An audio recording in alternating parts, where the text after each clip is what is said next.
Buenos días, República Dominicana, sean todos bienvenidos a esta edición de Fuera de Récord, domingo 10 de enero 2016. Va rápido el año.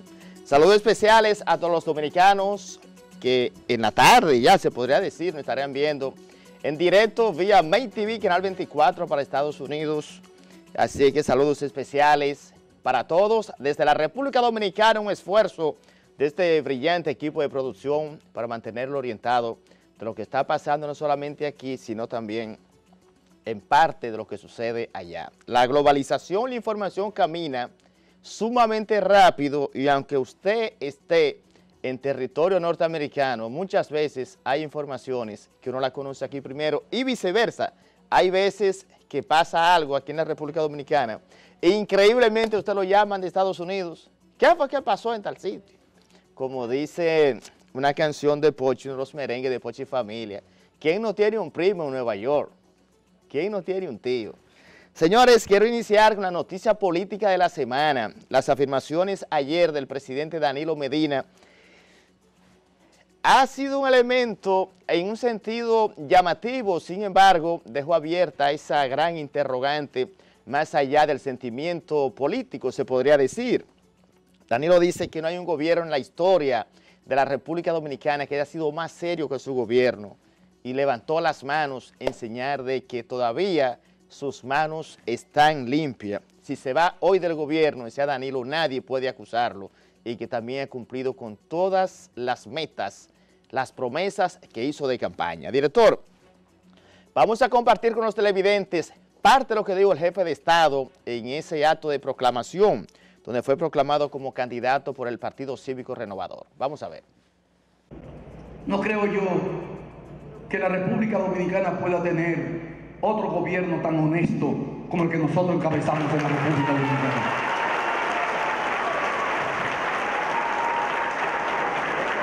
Lo que pasa es que mucha gente predican cuando no se tiene nada que perder, pero hacen cuando se tiene mucho que ganar. Mucha gente tiene un discurso cuando no han tenido la oportunidad de administrar un solo centavo del erario público. Nosotros ya hemos administrado cientos de miles de millones de pesos y aquí están nuestras manos limpias de pecado. El pecado que tira la primera piedra. El presidente lanzó un blog. Ahora habrá que ver si de dicho al hecho esa reciprocidad y el planteamiento del presidente se corresponde con la realidad y con el mismo sentimiento al sentir de la mayoría de la población. El discurso del presidente, la postura se produce en momentos en que la justicia dominicana está en el ojo del huracán, precisamente con el tema de la corrupción y que todas las encuestas colocan a la República Dominicana, no solamente los países corruptos, sino también que tiene un campeón de la corrupción, que es de su partido.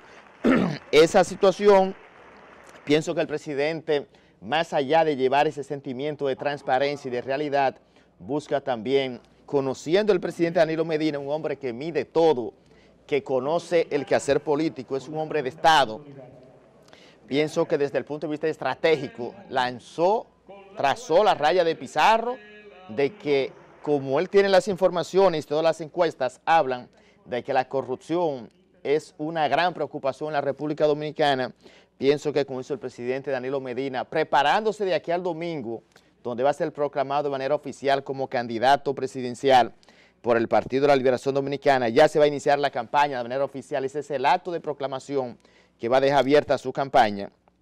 Pienso también que con esas declaraciones el presidente envía una señal de que va a defenderse de los ataques de la oposición con el tema de la corrupción. Que a propósito de PLD, hay muchas conjeturas en las próximas horas, podrían ser cruciales para definir ese punto.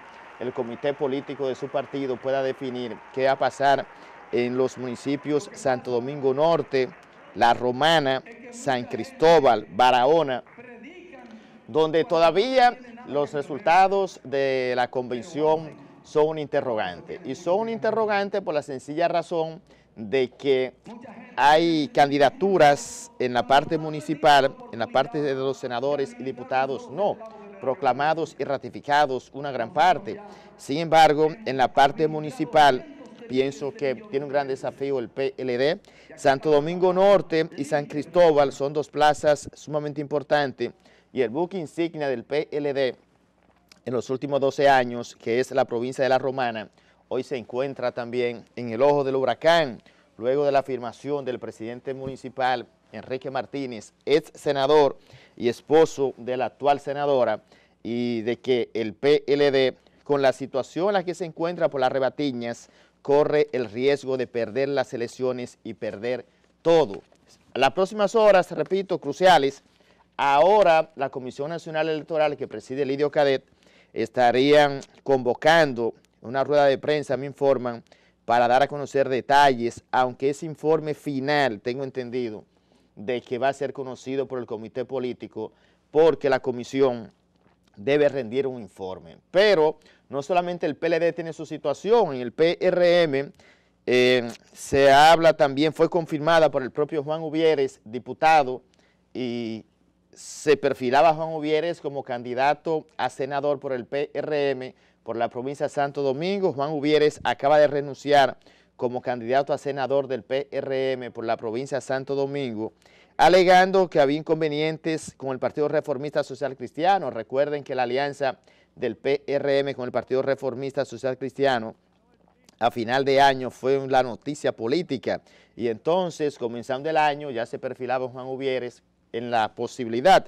de ese entendimiento. Aunque Juan Uvieres no es reformista, estaba en el grupo del Frente Amplio, que también lo iban a llevar como candidato, y esa reacción de Juan Uvieres ha llamado mucho la atención a propósito de la organización de los equipos de cara a un proceso electoral que de hecho está como un volcán en erupción, suave por arriba, pero lo que se vive al interno de los partidos políticos es una lucha fraternal, una lucha fratricida, y esa lucha al interno de los partidos no solamente se vislumbra en el PLD, sino también en todas las instancias. La noticia internacional de la semana es este reapresamiento del Chapo Guzmán. En una información hoy en la mañana, el gobierno mexicano acabó de confirmar este domingo de que la Fiscalía hace unos momentos confirmó, repito, dan los pasos para el inicio del proceso de extradición de Joaquín El Chapo Guzmán, recapturado el viernes en el estado de Sinaloa, en el cual tiene distintas etapas. Se prevé, según los informes, que a largo plazo se pueda dar este proceso de extradición. La Fiscalía, dice el comunicado, explicó en un comunicado que no hay impedimento para ejecutar las órdenes de aprehensión con fines de extradición emitidas en contra del Chapo, tras su fuga el 11 de julio pasado de un penal de máxima seguridad, y mucho menos el inicio del proceso de extradición. Recuerden que ahora él fue llevado nuevamente a esa cárcel donde se fugó. Es la segunda ocasión que se fuga el Chapo. Llamó bastante la atención. Esa foto ha caminado el mundo cuando el agente de seguridad le volteó la cara al Chapo para que los medios lo vean. Mírenla ahí, lo agarró el marino, fruto de esa, pareció una película, ese recorrido que se hizo con el Chapo Guzmán para poder reapresarlo. El estado de Sinaloa, un estado violento en los últimos años, el crimen organizado ha llevado a un estado de sitio a México, y entonces, mírenla ahí, esa es la foto que ha caminado el mundo cuando el marino, luego de reapresar al Chapo Guzmán, en un gesto que algunos consideran como de furia, le volteó la cara con mucha fuerza para que los medios de comunicación, las cámaras que estaban en ese momento, precisamente ahí en la Procuraduría de México, le vieran el rostro de que no es falso, de que ciertamente el apresamiento se produjo. Y tenían que hacerlo así por la sencilla razón de que Enrique Peña Nieto, el presidente de México, estaba y todavía es su gran interrogante en un momento de apuro, porque la fuga del Chapo prácticamente colapsó el gobierno mexicano en cuanto a su imagen, su credibilidad, y todo ese detalle puso en aprieto a Enrique Peña Nieto. En la forma, ahora el gobierno mexicano se ve a la ofensiva con este tema del crimen organizado. Hay que esperar si al final esos son grupos sumamente poderosos, el tema de la extradición va a ser posible. Les repito que el gobierno mexicano, la fiscalía, acaba de confirmar esta mañana de que ya iniciaron los pasos para la extradición a los Estados Unidos. Está en la cárcel de Altiplano, ahí se fugó, y entonces las autoridades tendrían que emplearse muy a fondo para poder lograr la extradición de este hombre que se ha convertido, estuvo en la lista de los más buscados del mundo. Director, miren, la semana y el año se inició con el tema económico. La economía en los países es vital en la política, en lo social. La economía mueve todo y usted por mucho que brinque, salte, muere ahí. De ahí la importancia de que la economía tiende a ser tendencia cuantas veces se tocan temas sensibles que de una forma u otra repercuten en todos los quehaceres. Usted diría, bueno, lo más lejos que usted tendría, diría, ¿qué me importa mi China? Yo no vivo en China. ¿Qué me importa mi Estados Unidos? Yo no vivo en Estados Unidos. Sin embargo, lo que pasa allá tiene muchas repercusiones. Vamos a la pausa, director. Cambiar de canal, eso es casi un delito federal. Cuando retornemos, el plato fuerte, entrevista principal, el destacado economista Miguel Collado Di Franco, para hablar de estos temas y mucho más. Vamos a la pausa y ya volvemos.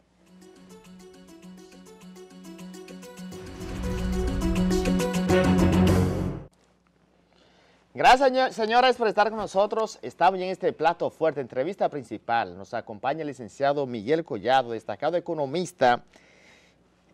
Ha sido consultor del PNUD, del Banco Mundial, y un hombre conocedor de las economías, no solamente del local, sino también internacional. Buenos días, Miguel, bienvenido a este programa. Buenos días, muchas gracias por la invitación. Estábamos muy ansiosos de poder conversar con usted a propósito de la situación que se ha dado.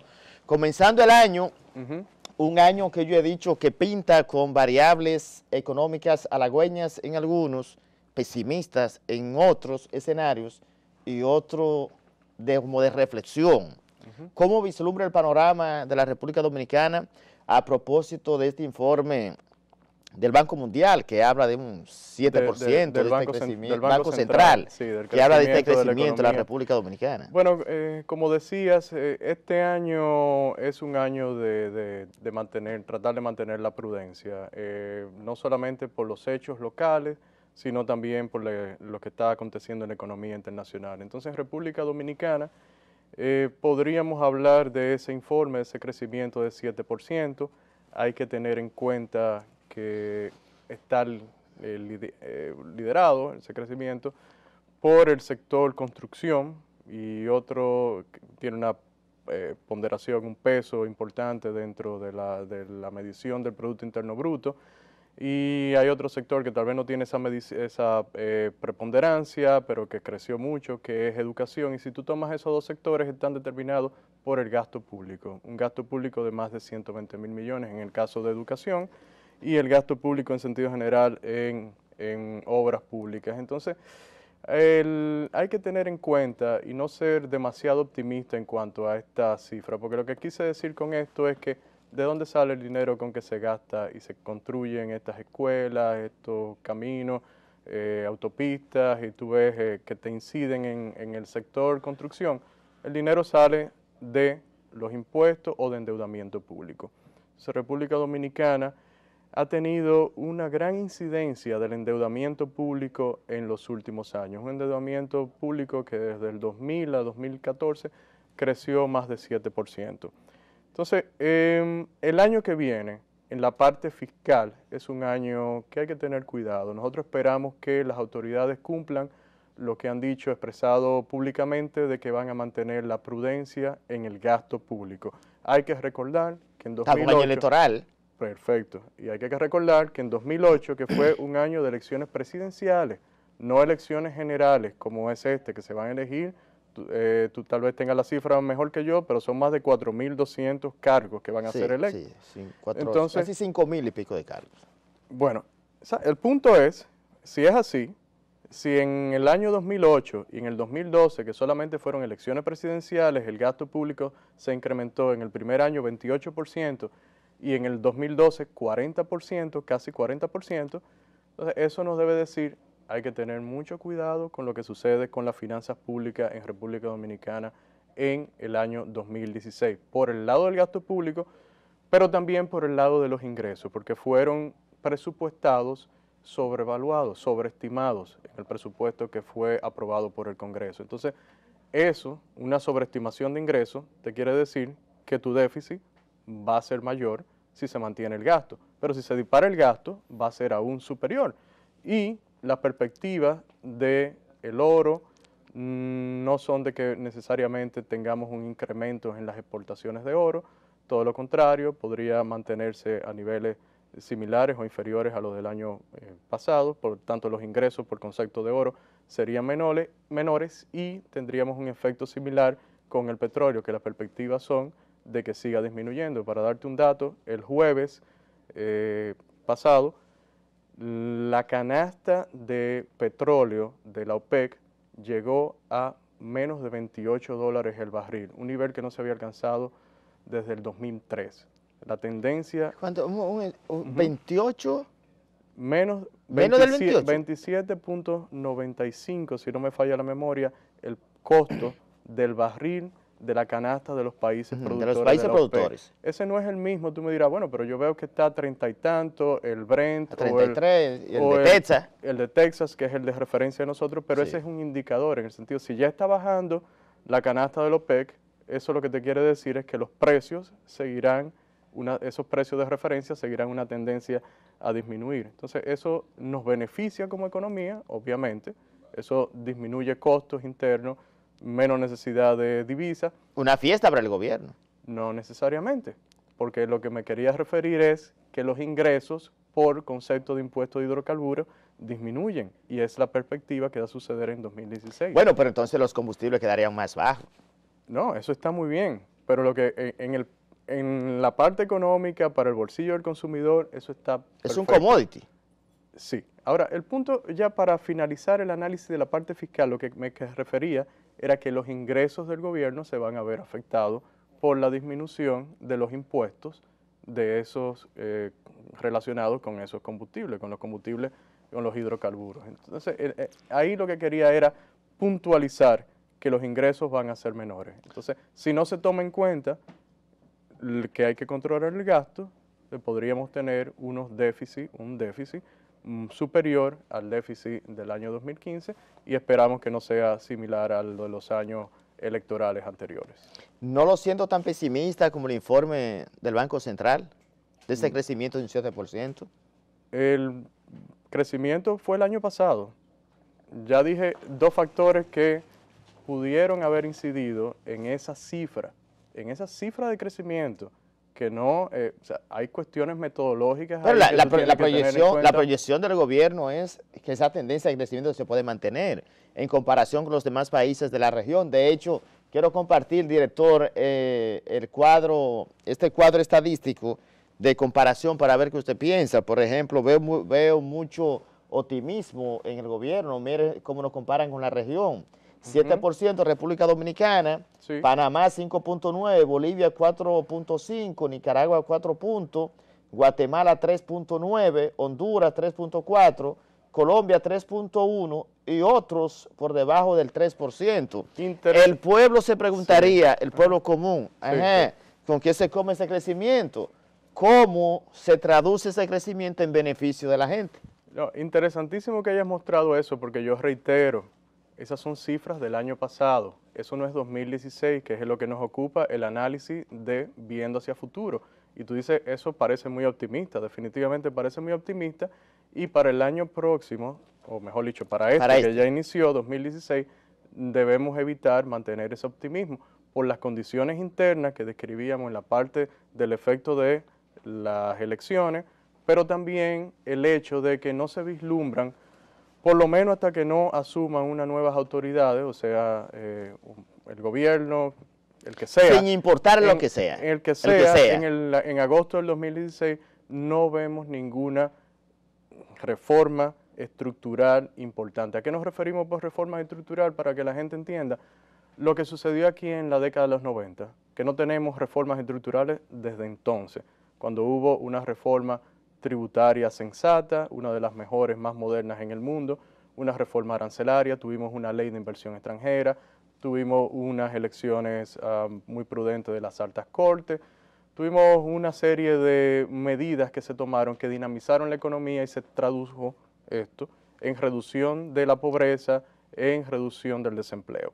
Entonces, ahora mismo, esos números que tú acabas de mostrar parecen muy optimistas si nos comparamos con Centroamérica, que eran muchos de los países que estaban ahí, que tienen mejor clima de inversión que República Dominicana. ¿Y cómo se mide el clima de inversión? Hay un indicador muy bueno del Banco Mundial, que es el Haciendo Negocios. En inglés original el título es el Doing Business, el reporte de Doing Business.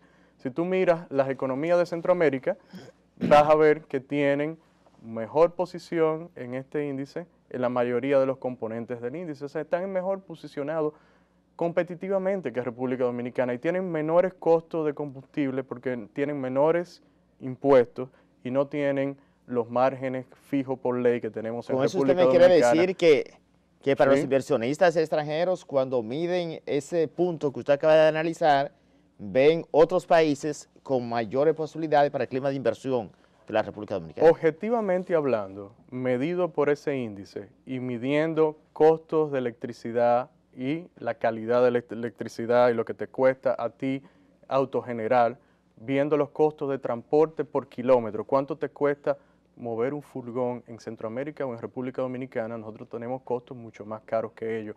Cuando mides, decía hace un momentito, el precio de los combustibles, nosotros tenemos costos más altos en gasolina y en diésel, solamente superado por Costa Rica en los últimos meses. Entonces, tenemos un panorama de inversión en República Dominicana que no es conducente a mantener ese crecimiento que se muestra, de ser así. Usted acaba de hacer una revelación grave y hasta preocupante. Bueno, no es una revelación porque ya venimos, el CRES, déjame decirte, el CRES tiene deformado desde el 2011 y desde entonces... No hablamos de CRES para el público, hablamos del Centro Regional de Estrategias Económicas Sostenibles, del cual usted forma parte. Sí, de la institución que formo parte. El CRES desde entonces, desde su fundación, viene advirtiendo que República Dominicana necesita reformas. La parte fiscal es muy delicada, necesita ser atendida y no seguir ese punto de la parte fiscal. Pero también, y perdona, para acotar la parte de las reformas estructurales, venimos diciendo que República Dominicana, la única manera que va a poder garantizar un crecimiento de los ingresos de la población y reducción en el desempleo, que es de más de 14%, con una informalidad de un 63%, como nosotros la medimos, y de una tasa de participación de la fuerza laboral de apenas un 57%. ¿Qué quiere decir eso? Que de todos los dominicanos en capacidad de trabajar, de acuerdo a las encuestas mismas del Banco Central, solamente el 57% están dentro de la fuerza laboral. Es preocupante, muy preocupante. Solamente el 57%. Solamente. Muy grave. Entonces, con desempleo superior al 14%, informalidad de 63% y una tasa de participación tan baja, tú tienes un mercado laboral que es conducente a que los salarios se mantengan bajos. Definitivamente. Con una calidad del empleo. La calidad del empleo seguirá siendo similar y la remuneración que perciben los empleados, además de que los costos en la economía para producir son tan altos y eso te incide en que definitivamente los empleadores no puedan pagar mayores salarios. Pero con esta dinámica en el sector laboral, tú vas a continuar con un panorama similar. Entonces lo que uno habla, lo que uno propone constantemente es que tenemos que hacer reformas y tenemos un listado de reformas que están en nuestras publicaciones. Y reformas estructurales. Correcto. Porque aquí cuando se hablan de reformas económicas, se habla de ITEVIS, Aumentar impuestos. aumentar impuestos. Todo lo contrario. Mira, ese, es bueno que tú lo menciones, ese patrón... Es un patrón, ha sido la tendencia histórica. Esa ha sido la tendencia desde el año 2000 para acá. Como te mencioné, en la década de, concretamente en 1992, hubo una reforma tributaria en República Dominicana muy moderna, que teníamos unas tasas corporativas, bueno, unas tasas en general de impuestos sobre la renta de las más bajas del mundo. Ahora mismo los países más ricos, vamos a llamarlos, de la OECD, tienen una tasa de impuesto corporativo, el presupuesto que le cobran a las empresas de 25.5. República Dominicana la tiene de 27. Es el anticipo. No, la tasa a la que te van a... Bueno, además del anticipo, tú quieres decir, además, Sí, de 12 además del anticipo. Además de 12 anticipos, exactamente. Sí. Lo cual te complica más la cosa. Lo que quiero decir es que la única manera en que nosotros podamos exhibir tasas de crecimiento constante que se traduzcan verdaderamente y que la gente lo sienta en mayores ingresos y menor desempleo, o sea, mayor oferta de empleo, es si tomamos la senda de las reformas que mantuvimos en los 90 y nos dedicamos a ordenar la economía buscando competitividad. Vamos a una pausa comercial. Usted me tiene al público televidente con muchas expectativas porque ese tema de las reformas estructurales que demanda el país, pienso que es un punto técnico y he escuchado la posición de varios economistas y parece que en el sector económico hay una gran preocupación con ese tema. Vamos a la pausa. Al regreso, quiero que mantenga un tema que sé que los televidentes están en espera. El tema del ITEVIS y este incremento que se inició en el año, cómo va a repercutir en el quehacer cotidiano. Vamos a la pausa y ya volvemos. Cambiar de canal, casi un delito federal.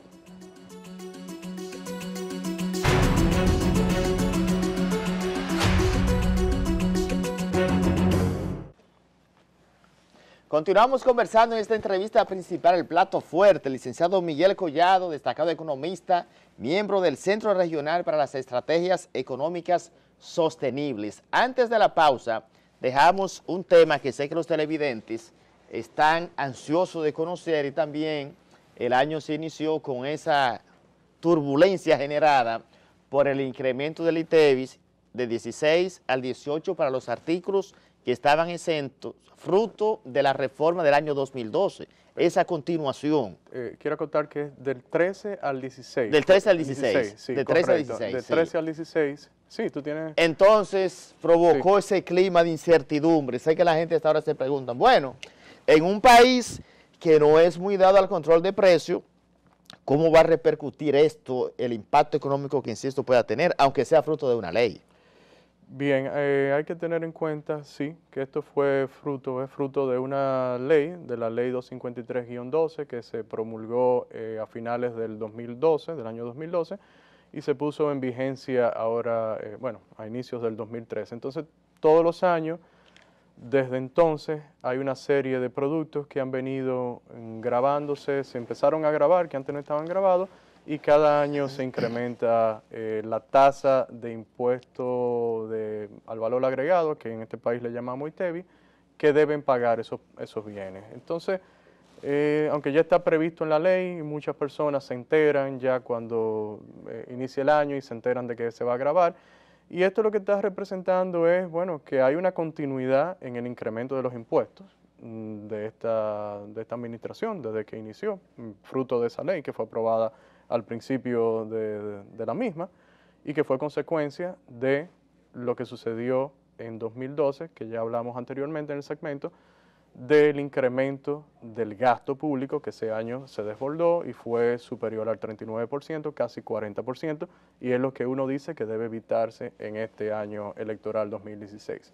Ahora bien, dentro de las reformas estructurales que el CRES propone, el Centro Regional de Estrategia Económica Sostenible, estaría una reforma tributaria, una verdadera reforma al Código Tributario, buscando el espíritu original del Código del 92. ¿Cuál era este? Reducir las tasas impositivas y ampliar las bases. ¿Qué tú logras con eso? Incluir más personas, más empresas dentro de las bases, que hay una informalidad muy alta en República Dominicana, pero con tasas inferiores.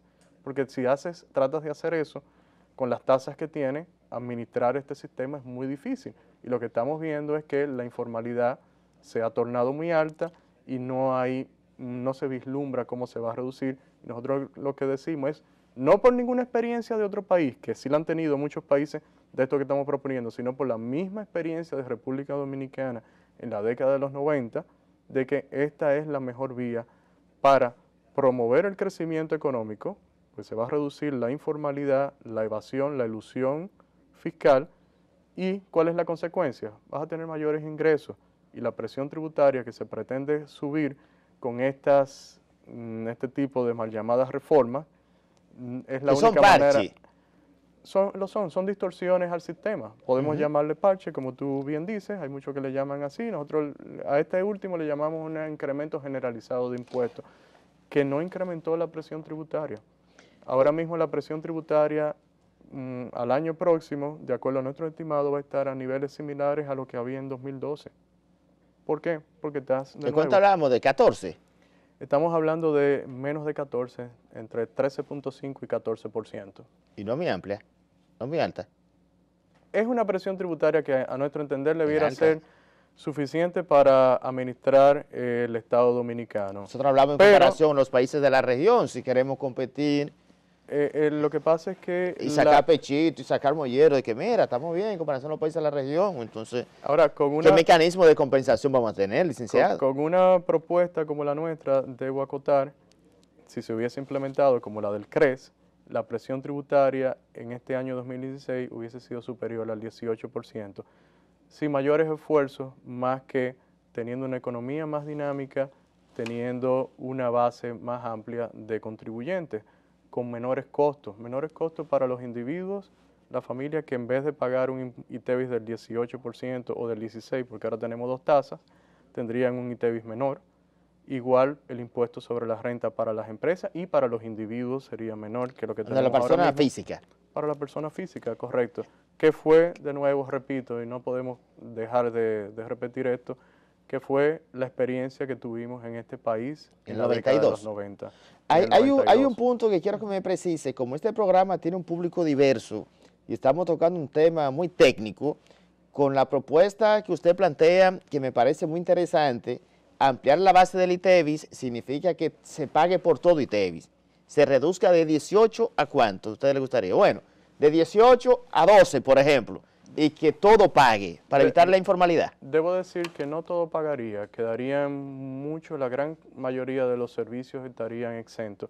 Y debo decirte, segundo, que ya la gente, desafortunadamente, está pagando un 18% en aquellos bienes que no necesariamente están grabados. ¿Y a qué me refiero? Tuvimos la experiencia, por ejemplo, con el pan. ¿Recuerdan que hace unos meses el pan se incrementó de precio, pero el pan no está grabado? Lo hicieron muy chiquito, aquí se le busca la vuelta. Lo que quiero decir es que la lógica que hay que ver en el análisis es cuáles son los componentes que productos como el pan, que son la mayoría, ya están grabados al 18. ¿Me doy a entender? O sea, si tú tienes bienes que están grabando, que aunque estén exentos, están grabados sus componentes al 18 de ITEVIS, bueno, eso te eleva los costos. Y fue lo que pasó con el pan, que tenía componentes que estaban exentos, se empezaron a grabar 18 y 13% en ese momento y te subió el costo. Y entonces, como tú dices, bueno, la población está o pagando pan más caro o consumiendo pan más pequeño. Esa es la vuelta. Entonces, lo que uno quiere evitar es eso. En vez de tener un ITEVIS al 18 que te afecte los costos de tu economía, un ITEVIS, ¿cuál es el ITEVIS en Centroamérica? Que se llama IVA, 12%. Nosotros pretendemos competir con Centroamérica y tú mostraste una cifra de crecimiento. Y nosotros supuestamente crecemos más que Centroamérica, pero con unos impuestos más altos. Nuestros empresarios, nuestros emprendedores dedican más horas al año a pagar impuestos que los países de Centroamérica. Tienen que pagar tasas de impuestos sobre la renta. Aquí se está pagando la respiración, me dijo un amigo empresario. Aquí se pagan muchos anticipos, 12 anticipos al año.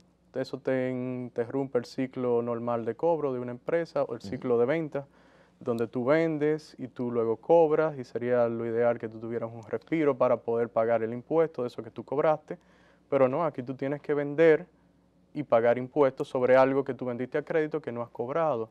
Entonces, ¿cómo eso te influye en tu flujo de caja y tu posibilidad de expandir la empresa y poder contratar más empleados, que es un deseo que tenemos en el país, de que se reduzca la tasa de desempleo y de poder pagar más? Entonces, si tú lo ves, todo está integrado, es un círculo vicioso que hasta que tú no los rompas con reformas, vamos a seguir. Pero reformas estructurales serias y reformas estructurales bien hechas, bien fuera del pensadas, quehacer político, porque el problema de aquí es que al estructuradas. parecer el bien estructurar todo lleva el padrinaje político. Por eso yo me inscribo en la lista de que la República Dominicana al parecer no está siendo un país, sino un solar con muchas personas.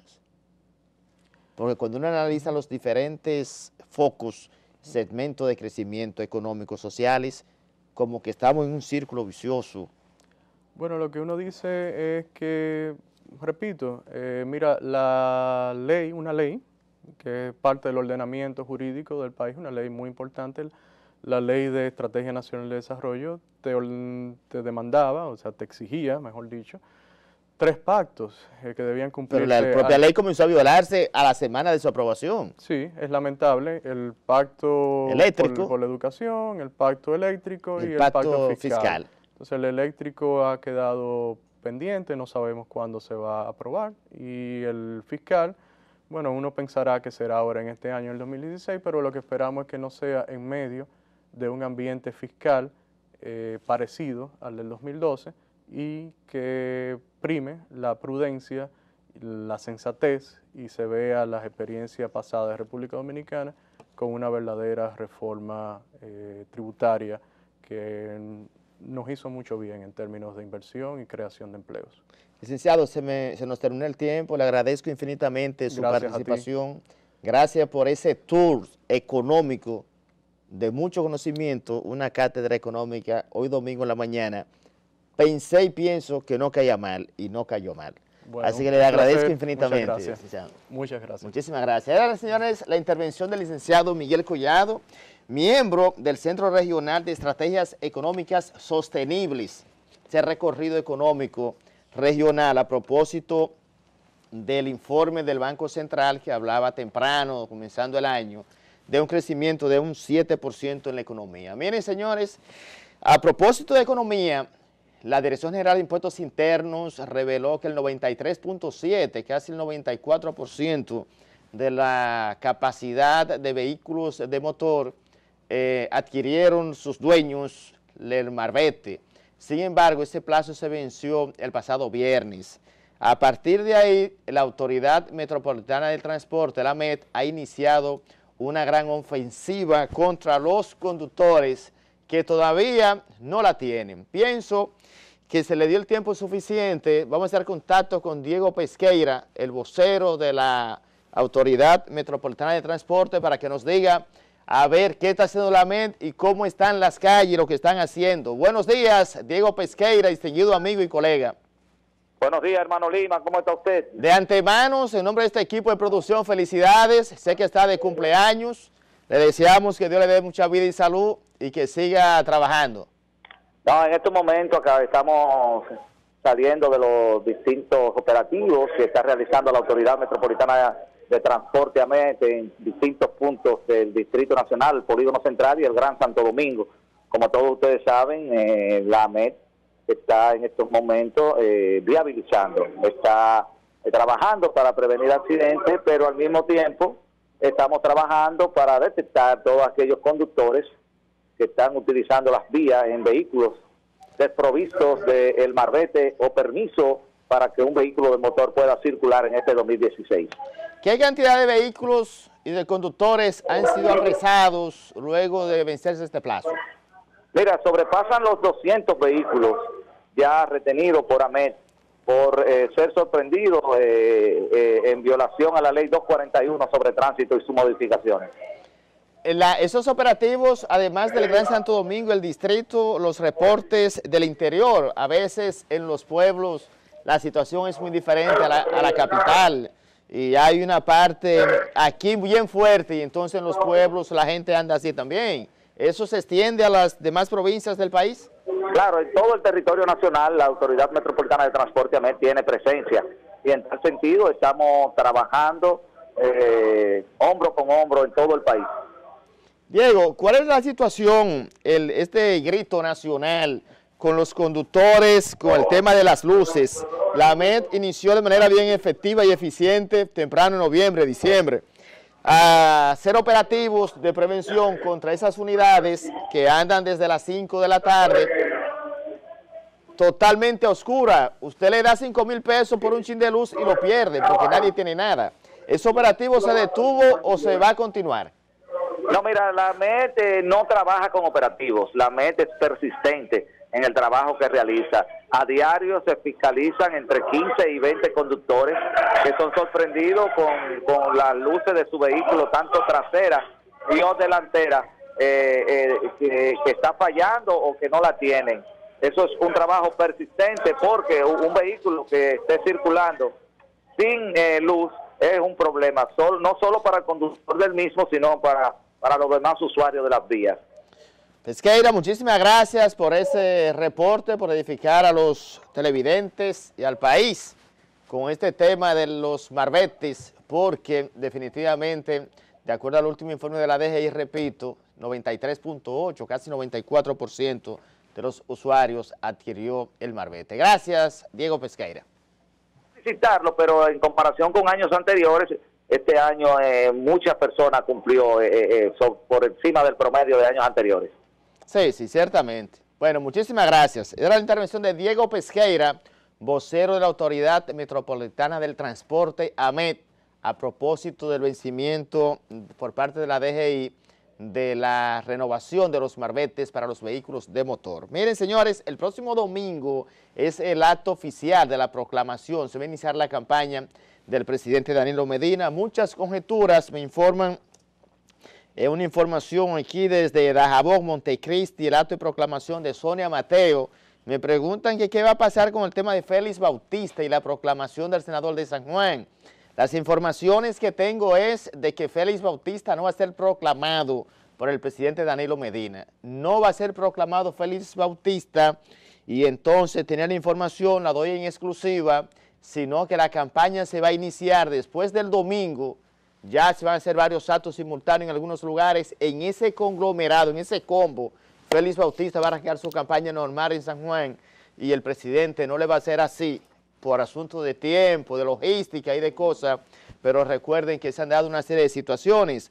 Me preguntan también la participación del presidente Leonel Fernández en ese acto del próximo domingo, una gran interrogante, ¿estará Leonel sí o no? No me puedo adelantar, siempre he dicho que en política 2 y 2 no son 4, en la economía ahorita con Miguel sí daba 4, desde el punto de vista económico, en política 2 y 2 da la circunstancia. Leonel tiene una invitación de la OEA y parece estar por Centroamérica. Señores, hasta aquí mi trabajo. Elvis Lima estuvo con ustedes, más la próxima semana en Fuera de Récord.